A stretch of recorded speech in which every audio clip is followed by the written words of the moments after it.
Okay. Make sure your scale is set to grams, and then zero out the weight of whatever bowl you want to use. It can be, I use a plastic bowl, it can be, I've done it in a metal bowl, doesn't matter. As long as it's about this size, it can even be a little smaller. But the first thing you weigh out is 100 grams of the starter, which we saw here. It's got some bubbles, it's got air holes, that's what you want. That means it's happy, it's active. And then I just take a big scoop, and it's gonna be slimy, kind of like that. It's very sticky. Now let me take another scoop. It's not gonna quite get there. You can kind of tell. You wanna be close to 100 grams, but it doesn't have to be exact. There we go. Wow, I'm surprised at myself. I zero out my scale, right? And the first thing, you do the dough, and then you add the water. I put mine in a big measuring cup because it's easier to control. And I need 300 grams, so I'm at 300 grams of water.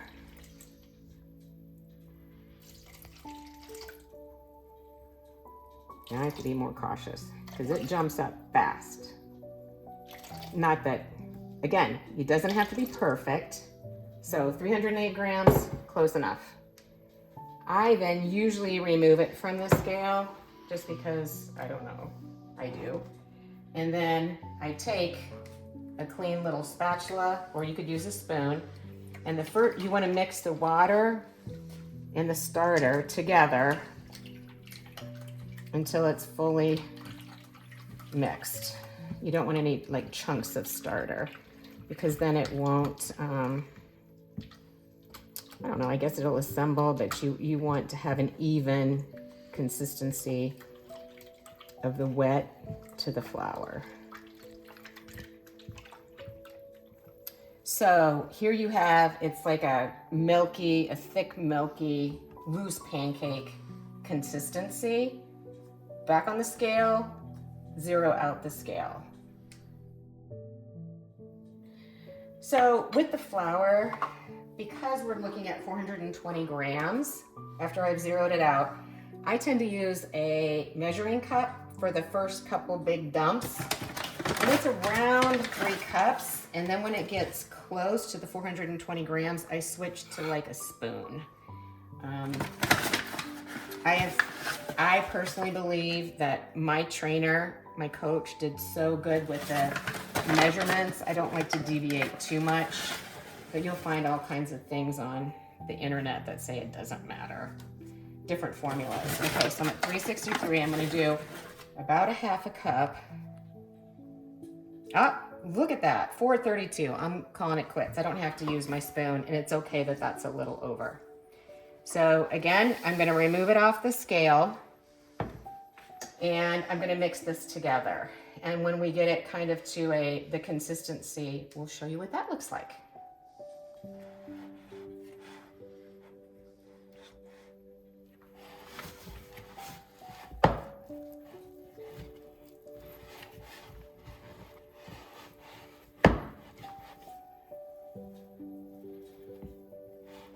So sometimes I use a spatula and then the consistency gets tough, and I find it easier to switch from the spatula to, I don't know what you call these things, the scraper, I guess. This is really handy when you'll find later, you'll see me use it to get the dough out of the bowl at the final step. But I do this, you can use your hands. A lot of people just use their hands. Sometimes I do, sometimes I don't. But the goal is, I don't know if you can still see a little bit of flour down there. You want to get as much of that mixed in as possible. You don't want to overmix, but you don't want a big chunk of dried flour. So I am going to stop and I'm going to switch to my hand because you can turn it over with your hand. So for just the initial mix, that's good. You're gonna see it's pretty dry as it sits and we go through our next steps. It'll create its own moisture. So that's good. Cover it with something light, like a paper plate, or you don't wanna cover it tight. You want it to be able to breathe, just so that no dust or anything that's around in the air gets into it. But just cover it. And now she's gonna sit for 30 minutes. And you'll see that in your kit. She talks about it on page, so I fed the starter before I started. We just mixed the dough. Before we get to the stretch and folds, here she's giving you the sample schedule. We made our dough. We're gonna wait, and in 30 minutes after it's rested, we'll add the salt and do the first stretch and fold. And that's what I record back here. So I'm gonna do this. I'm gonna add the salt and do this first stretch and fold in 30 minutes. I usually set a timer. I just do it on my stove because I can hear it. It's gonna be loud enough for 30 minutes. And then I record on my worksheet too as like a backup. So then it tells me every 30 minutes it'll beep, go off, and I'll do the next step. So this is all set. She's gonna set for 30 minutes. After 30 minutes, I'll add the salt and I'll do my first stretch and fold. An important tip is you don't want to just rinse this and let it go down the drain, because you probably remember doing those dough ornaments with your kids. This hardens into something rock hard, almost like cement. So I then, to clean off my utensils, I get a wet paper towel, same thing with my hand, and I take off of any of my utensils as much of the loose items as possible. You can let the others soak, but now I'm gonna do my hand. I put the stopper in there to make sure nothing goes down the drain. But now I just wet my hand, and it's amazing. Real easily, wet your hand, take a dry paper towel, and wipe it off. And then you can wash it with soap and water. But you really don't want, because you don't want to call a plumber, you don't want any of that extra to go down the drain. And that's it. That's the most important tip.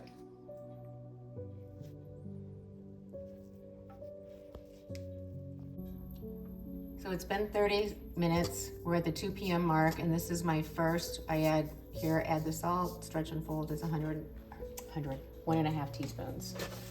So I use, and what she recommends is the pink Himalayan salt, whatever brand you want to use. So I just sprinkle it over the top here. So there's 1.5 teaspoon. And then this is how you do your stretch and folds. You just I pick up just from one corner, you pick it up, you stretch it, you fold it over. I do a quarter turn. I kind of like, I don't know if you could say dig out from the side. I pick it up, fold it over. So I'm stretching it up. I'm gonna go another quarter turn. I'm stretching it up and I'm folding it over. I go around at least a quarter turn. Sometimes on this first one, the only one where you add the salt, I do a few more turns just to get the salt mixed in there well, but it will mix in your other stretch and folds. And then you've got your nice rounded. Again, cover it, lightly cover it, and let it sit for 30 minutes, and then you go on to the stretch and fold number 2. Okay, so I finished stretch and folds 2, 3, 4, and 5. And then I just let it sit here in the bowl covered for 2 hours. And so now it's 6:30 p.m. I'm gonna show you how I pre-shape. And then there's about 15 minutes between pre-shape and final shape. And while in between those 2 steps, I'll be prepping this. I'll show you. This is just a little dollar store container that the bread goes into for the cold proofing, and that's just in the fridge for 1 to 3 days. So, with that said, I first sprinkle wherever I'm gonna, you want water. Some people use flour, I use water, and then I'll do my hands later, but I use my scraper to get it out of the bowl. And it's a little tricky, but it does come off. Once it starts coming off, comes off pretty easily. And you can see how it's firmed up. And then I just roll it out onto the countertop. I didn't bring my other scraper molds a little bit better to this bowl, but it's in Massachusetts. So that gets set to the side for later. Now, I also want water on my hands because the dough is really sticky right now and it'll stick to your hands. So this is part of the pre-shape. You kind of, I don't know how, she explains it. You'll see what page, where you kind of like do it like a baby's bottom. You bring it up and then you pull it over. And then you pull it over, right? So, and then you turn it and you do it again. So what you're trying to do is you're trying to work, you don't want to work these bubbles out. You want these bubbles in it, but there's a different way. What you're trying to do is just stretch it, fold it over itself, and get it to kind of, I don't know how to explain it, but you do this because part of this pre-shape and the way that you pull it down and you manipulate it is what puts the air, it keeps the air bubbles in there and puts the air into the actual bread, right? So now I'm gonna let it sit here for just a little bit. One thing I noticed that I am not gonna do again that I did on the video earlier is I'm not gonna just use a paper plate. I'll show you a plastic cover that I put on. It's like a plastic shower cap. I should have done that because it was a little dry on the top. So while it's sitting there, the next thing is you get a piece of like, it can be a towel, cheesecloth I've used, but it's a little too thin, but some sort of a really thin towel or dish towel. And this is what I get from the dollar store, so cheap, but it's the right shape so that while it's in the refrigerator, it will kind of mold and stay molded to that so that when you put it in the loaf pan, it's in the proper shape. We use Thai rice flour. Is it Big Ben's or Big Bill's? You know, you get it from like Ocean State, Job Lot. I use this little tool because my hands don't work the greatest, but the goal here with this rice flour is really thin, is you sprinkle it on the towel.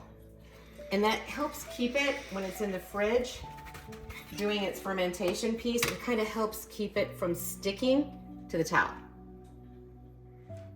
You can also see here, the bread, the roll is kind of like flattening out. That's okay. But you can see the air bubbles in here. You want that. That's a good thing. That's what puts those holes in the bread after it has baked. Another tip, we talked about not putting the dough down the sink. So I let this sit out overnight and this will end up drying up and flaking off. You can just use a fork or a knife and you can flake it off, throw it in the trash, and then you can wash the bowl easily without worrying about your pipes. Now we're gonna do the final shape. So I'm gonna wet my hands again. I'm gonna make sure there's a little moisture around it. And it's swaddle was the word I was looking for. So it's kind of like swaddling a baby. Pull it back and forth, you pull it up and around. Again, it's, you look online, there's a lot of different ways they tell you to do it.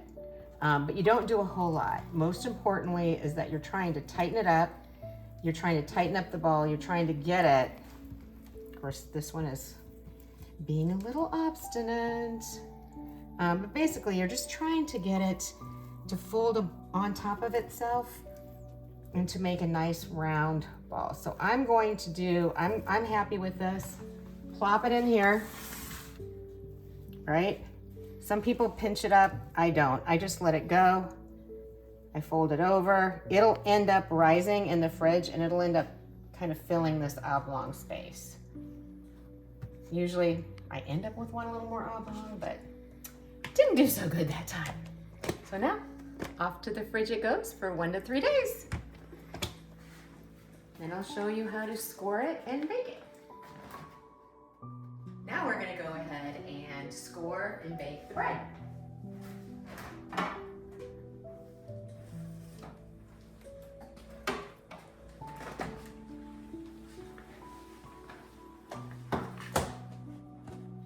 Okay, so you will note your cloth will be a little damp, totally fine because it absorbs the moisture, and see how it's kind of filled out the container. So next I take, and we talked about this on the phone, this is the Instapot parchment paper mold. I've been finding these at dollar store also, or you can get them online at Amazon. And you flip it over because what was in the bottom is going to be the top of your bread. And it has nicely retained its shape. You'll want to wash your towel. It's a little off, but it'll be all right. Okay, the next thing I do is I do sprinkle a little bit of the Thai flour. This isn't necessary. This just makes it look pretty. When you score it and when you bring the bread out, when you see pictures of bread that's kind of white along the top, that's all this is doing. So, smooth that out a little bit.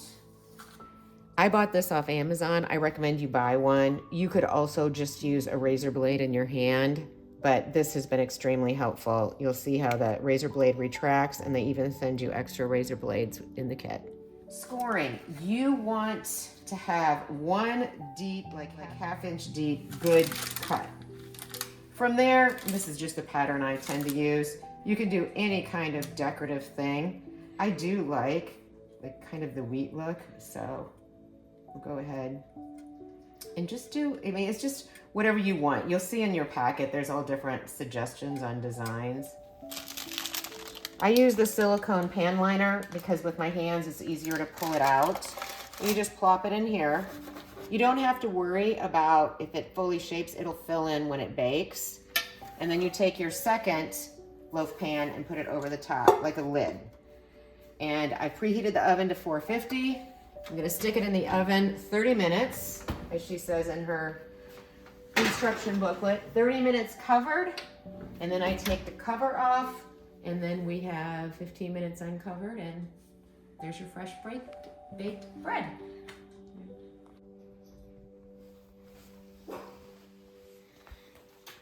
Okay, it's ready. It's amazing. The dramatic difference is just crazy as to how it poofs up after you put it in and you let it sit in the oven.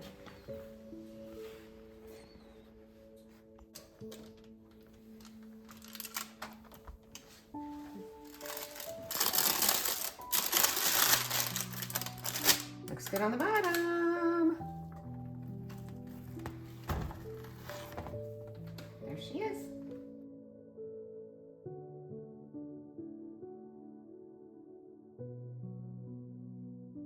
All right, so I cut our loaf and you can see the air pockets, which is of course signature to sourdough. It also shows that, you know, even though I wasn't real excited about my pre-shape and shape, I must have done a pretty good job because we still have that porousness. And again, signature to sourdough.